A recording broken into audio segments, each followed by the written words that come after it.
friends, it's Terri Gaines, independent demonstrator with Stampin' Up. In today's video, I'm going to reveal the product behind door number 10 in Stampin' Up's 12 Days of Crafting Advent Calendar. The calendar comes with a stamp set that has 24 stamps. There's images and sentiments for many different occasions. And behind each of the 12 doors in this Advent calendar, there's products that coordinate with each other, coordinate with the stamp set, and they're never seen before product. I have revealed the product behind door number 1 through 9, and I've already made projects using those. Each day I make a new card, and today I'm going to reveal what's behind door number 10, take a quick break to collect some supplies, and then I will start the video up again and make a card. Now, when I'm done with all 12 of these, opening out 12 of these doors, I will consolidate all of my cards and ideas into one PDF. If you purchase this and select me as your demonstrator, I'll email you the PDF project sheet, or if you are in my team, I will also email it to you. Also, I'm looking at repurposing this beautiful box. It's absolutely beautiful, and I have 2 ideas on how to repurpose that. So after I'm done with my 12 projects, I need a couple days to work out the project idea, and I will be back and share what I make with it or how I use it. So door number 10, what do we have? Ooh, we have a little baggie of, let's see, it's kind of stuck in there. Oh, look at that. We have a baggie of sparkles, some sequins, some flowers. I see little stars, I see little hearts. Oh my goodness, gold and iridescent, pretty colors. Oh my goodness, I don't know if you're going to be able to see this on camera. They are absolutely beautiful. Oh, we got some good size, I mean, small but dimensioned bows. We got some flowers, stars, sequins. We have some we've got some beautiful embellishments here. Goodness. Okay, I need to take a break, collect some supplies, and make a project. So I'll be right back. I've gathered a few supplies. Well, first of all, what I did was I took a good look at what's in this little Ziploc bag, and the items are absolutely adorable. So I put a piece of Terri tape. Terri tape is a strong adhesive. Wondering if that was a good way that I could showcase these elements. And it didn't really work out as well. A few of these things stuck to the tape. We have sequins, some octagons, some stars, some little dots in a couple different sizes. And on here, there's little clear beads. There's some gold flowers, these adorable gold butterflies, these plastic iridescent bows. They got depth to them, and then a clear shimmer heart with some depth to it. Did I say stars? I think I did. Couple different, like 1, 2, 3 different type sequence, maybe more. Oh my gosh, it's just really, really pretty. And the best way I can think of using some of these here elements you could put on your cards.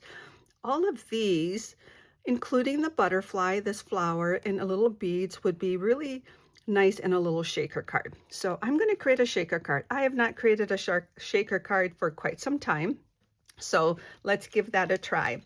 That's on Misty Moonlight cardstock, and look how pretty it shows up on basic white cardstock. Absolutely beautiful. Just see all the iridescent things in here, these little hearts, like I said, these bows, the flowers, the butterflies. So just absolutely beautiful. So a shaker card. So I did a little bit of work ahead of time. You cut a window out of an element, a shape out of your top piece of cardstock. And so what I chose to do is use one of these that was revealed yesterday's video. And I already cut that out with the second size die, or this die right here. I cut that out ahead of time. So I did a little bit of work ahead of time. So I've cut that out. And I want this layered for a pop of color, so I did this technique on yesterday's card. So I pre-did this because I didn't think you needed me to show you this 2 days in a row. So that's the top of the cupcake in Misty Moonlight ink, and that's a 1/4 inch larger than this piece. And the window sheet is cut out of here. I'm planning on putting a sentiment right below it. So I stamped in Misty Moonlight, the thinking of you, and cut that out with this die. These dies were revealed, I think, day 5. And then from this packet yesterday, there's this cute little flower that goes well with the paper. That's going to help decorate the card. So I've got that part done ahead of time. I have my card base. It is 8.5 by 5.5. I folded that in half, and that's ready to go. And I think the first thing I want to do is center this on my card base. So that will be kind of a base for building this shaker card. Now, a shaker card has a window. Well, we have window sheets. You can purchase window sheets. They are 12 by 12 in size. And I made a commitment that I was going to use minimal supplies on these cards. I'm going to try to get this straight. Remember yesterday I didn't do so well? Oh goodness, I don't want to start out bad again. So I'm going to bring this closer to me. It might be off camera for a moment, but just bear with me so I can get this on straighter. Let's see. I don't even know that I'm going to... Here, let's go like that. All right. I don't want to start the video over. They are unedited. Good or bad, that's where that piece is going to be. This is going to be layered on here. But between these 2 layers, we're going to have all of these elements in a little shaker card. So I started talking about window sheets. Well, one thing we do have with our stamp sets, when you first get your stamp sets, it's on a window sheet. And then as I use mine, I put them on the inside of the case. I do keep this cello just so it protects the stamps, keeps them in place. Sometimes they like to fall off. If you do this, that helps keeping them in place. So I took the window sheet that was originally here. There's 2 of them. I took one of them. I took my alcohol wipes and cleaned it up, and then I cut it in half, or pretty close in half. It's going to be larger than the window, and I'm going to adhere it to the back side of this paper. I am going to use my tear and tape to do this. You can use any strong adhesive that you want, and tear and tape is a strong adhesive, so I'm going to adhere the window with tear and tape. So I'm going to do that first. All right, now I told you it's been a while since I created a shaker card, and I did not look for instructions or details, but I am going to do something. I'm going to just put this right in here for the time being. I'm just going to hold that right there. I'm going to take a Post-it note. Do I have a Post-it note handy? Oh, I do. I'm going to take a Post-it note and just hold that in place, just for the time being. Now, why did I do that? Because that's where I want to put my elements in that vicinity. So I'm going to put that like that for now.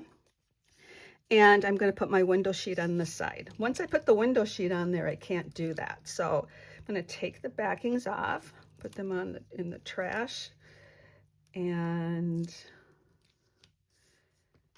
take and adhere the window sheet to the back side of that cardstock. Okay, so now they're not going to come out the front. Now what I need to do is create this little a fence, more or less, a fence around this image so all the little elements stay within that area. We do sell an adhesive foam back strips, but that's adding more into your supply list. I'm going to use the edges of my dimensionals. I used these yesterday, and I'm going to use them again today. So what I'm going to do is snip off a section, and I'm going to place them right along here. Now it might be wiser for me to put them on this edge, but I'm going to put them on this piece. I've got that taped in position. I'm going to give this a try. You know what? There's more than one way to do things, and I'm going to give this a try. And if it doesn't work, we know that it doesn't work. So what I'm also wanting to do is make sure that I have no openings there, that they fall out. Now one thing, so I don't have any bigger strips left on that one, but I can go ahead and use what's around this one.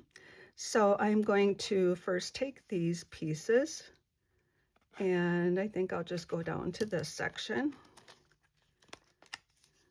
Or maybe I'll do this edge. I'm going to do this edge first. Eeny, meeny, miny, moe, right? Which way should I go? I'm going to go around here. I hope you see what I'm doing.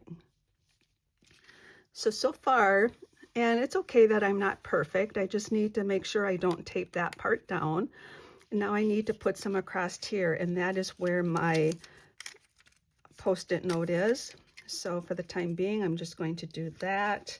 I'm going to snip off here to here, take this piece, and I'm purposely putting the straight edges towards the opening, and I have a gap right there. I got to fill that in. I told you I didn't want to do that, so I misestimated there. And how should I fix that? How should I fix that? Okay, I'm going to just see if I can put a little strip in here. There might have been a better way to do this. I'm going to just squeeze in a little foamed tab there. I think that's going to be good. Fill in that gap. Probably should have did this different, but I didn't. All right, so I'm going to take these backings off. Now that's going to just hold around the window. I also need to hold the rest of this cardstock up, right? It's just going to hold around here.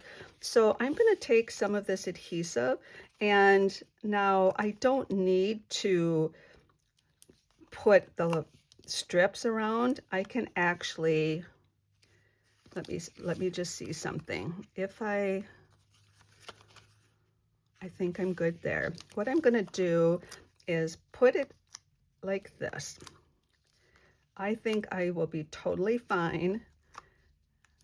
I guess we will see. Will I be okay? I might have an issue because I went down like this. I'm just going to snip these extra pieces off. And everybody who's watching, or somebody watching, probably has recently made a shaker card or saw someone who made one and said, okay, Terri, you're doing it backwards. But you know what? I think there's more than one way to do something. I've created my little fence. It's not very high, and I'm wondering if it should be higher. I'm going to leave it like that because all I'm going to put in there are the things that are very thin. I'm not putting the bows in, so I'm going to scoop those off. I'm going to put them, let's see, where will I put them? I'll put them on this piece of cardstock. I'm going to scoot those off. So anything with height. And I always say, if something doesn't work out, that was a learning lesson. And if it did work, then you know that's going to be okay. So the dimensionals are not too thick. I'm sure it would be wise of me to double stack them. Our adhesive foam strips are thicker. So I'm thinking that I only want sequins in there. So even these little beads might cause some problems. So I'm going to scoot this over here, and I'm going to start putting things in here. I'm going to put all the flat sequences. All the flowers can go in. It might be just wise of me to double stack that dimensional, but I'm going to not do that. I'm going to, oops, see that little bead? That little bead, these little beads I think are going to be too tall. I'm going to get those off. So let's see, what do we have here? All of that stuff can go in. Maybe I'll use my bone folder. I can get that to scoop in better.